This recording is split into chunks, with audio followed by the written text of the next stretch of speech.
This video is brought to you by Cool Green Clothing. You already know what it is. We done gone worldwide and we coming straight out of Baltimore.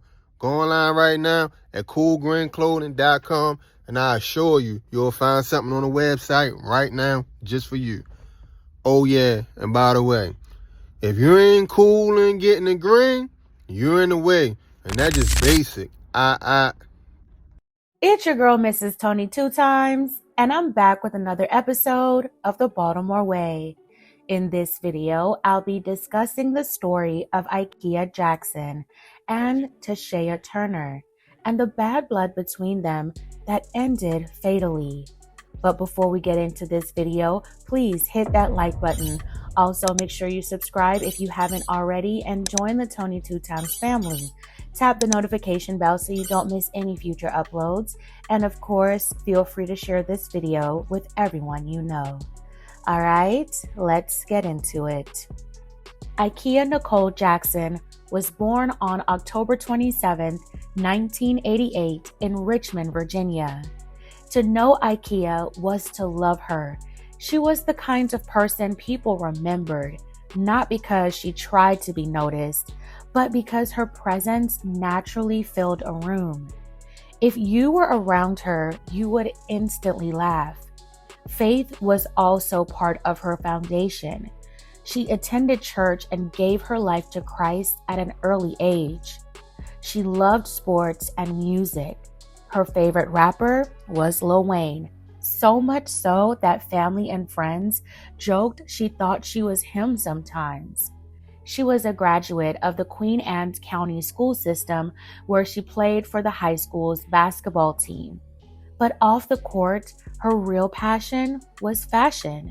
To IKEA, getting dressed was a high-stakes performance. She had a massive sneaker collection, and she rarely wore the same pair twice. IKEA was a hard worker. As an adult, IKEA worked various jobs at Food Lion, Schumann, and later moving brooms in Anne Arundel County. By 2016, she didn't have a permanent address. She stayed in different places around Glen Burnie, but she remained connected to the people she loved. She had a smile that acted like a magnet. People just gravitated toward her. She loved being around childhood friends, loved driving anywhere just for the sake of going, and had a soft spot for kids. IKEA was 28 years old, full of life, and had a future that was supposed to be just as bright as her personality.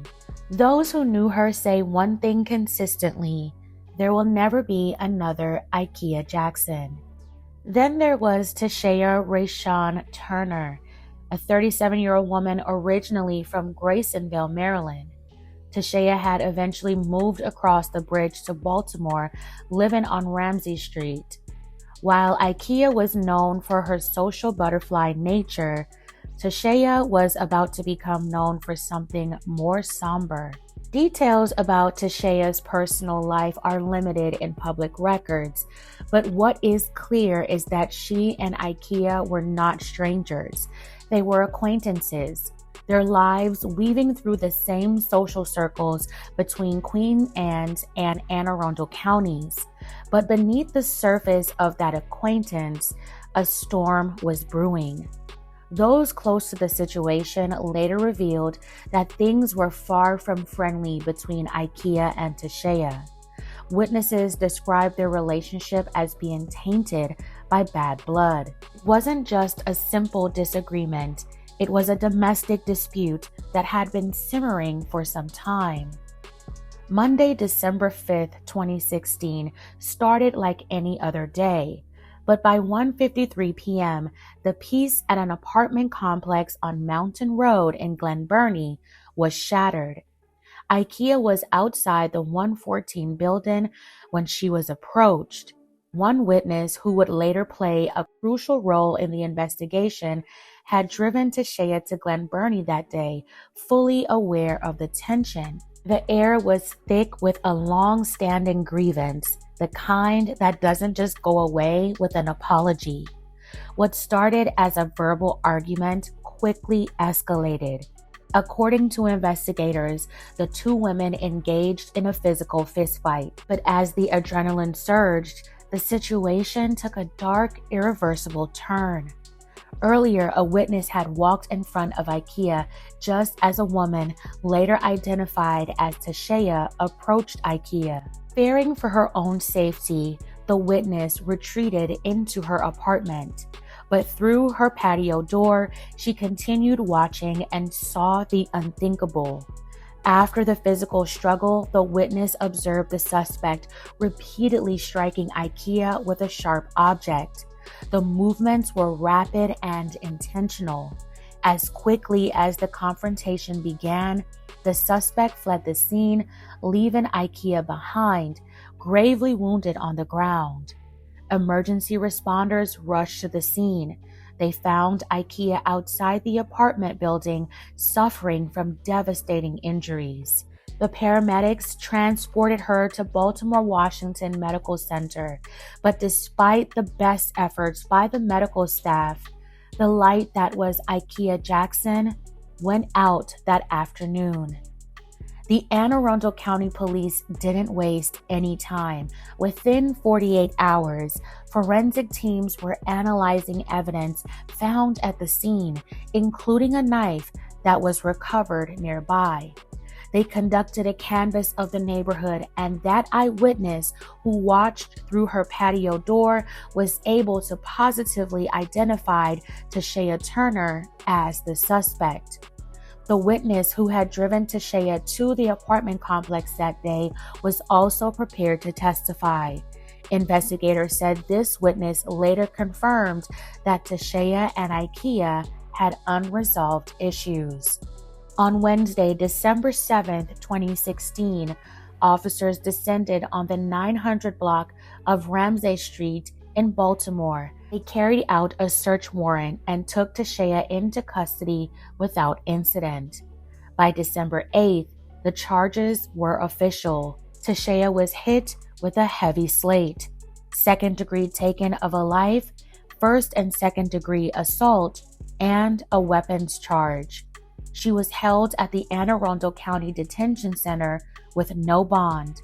Later that month, a grand jury finalized the indictments, and Tashea faced a potential total of 68 years behind bars if convicted on all counts. The legal proceedings stretched into the following year. In October 2017, rather than facing a full trial, Tashea Turner reached an agreement with the state's attorney's office. She entered a guilty plea for her role in ending IKEA's life. In exchange for the plea, the other charges were dropped and a specific term was recommended. On November 30th, 2017, a judge sentenced 38-year-old Tashea to 15 years in prison. It was a sentence that followed the exact terms of the deal struck between the defense and the prosecution. Authorities have never publicly disclosed the exact reason behind the tension between IKEA and Tashea. May IKEA Jackson continue to rest in peace. My belated condolences to her family. I send them my well wishes. This story is a tragic reminder of how unresolved conflict, lingering resentment, and emotional escalation can turn into a permanent loss. Two women, both with ties to the same tight-knit community, saw their lives collide in the worst way possible. The tragedy isn't just in the 15-year sentence. It's in the silence where IKEA's laughter used to be. For IKEA Jackson's family, no sentence could ever replace what was taken. When we look at this case, we have to ask ourselves, what is a dispute really worth? In this case, it cost one woman her freedom and another woman her very existence. Some stories don't have winners, only consequences, and this is one of them. Fam, what are your thoughts on this tragic situation? Let me know in the comments. All right, fam, that's it for this episode of the Baltimore Way. Thank you so much for watching. If you found this video informative and believe these stories matter, please consider liking this video so more people can see it. Subscribe for more stories like this that deserve to be heard. And most importantly, take care of yourself and those around you. This is your girl, Mrs. Tony 2 Times. Until next time.